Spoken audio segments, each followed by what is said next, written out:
Christmas or Pasko, ito yung enjoyable na memories na hindi ko makakalimutan tuwing December.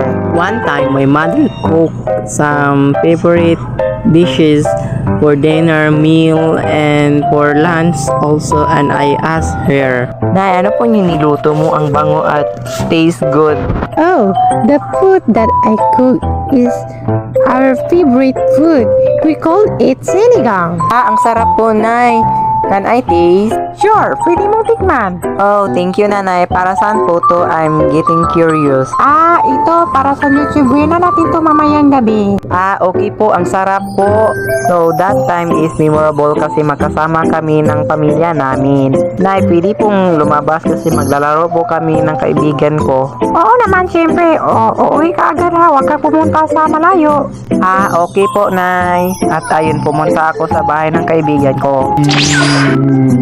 Sino yun? Wala namang tao ah.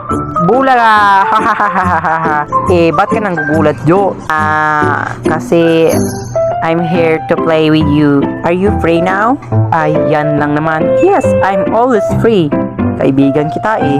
So naglalaro kami hanggang maghapon. Then my mom called me because we're taking a dinner.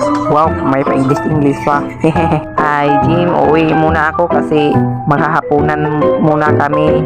Aba, oo naman, Jo. Bukas babalik ka dito. Maglaro tayo ulit ha. Oh yeah, babalik ako bukas. Bye! So ayun, naghahapunan kami kasama ang aking pamilya. Ngayon ay Pasko ay tayo ay magmahana ng pagbigayan dahil ang pagbigayan ay mabuti sa kapwa at pamahalin tayo sa Diyos. At ito lang muna at sana masuportahan niyo ako palagi dahil lalapit natin mag 500 subscriber at thank you pa rin sa sumusuporta at ito lang, see you next video at Merry Christmas, bye bye!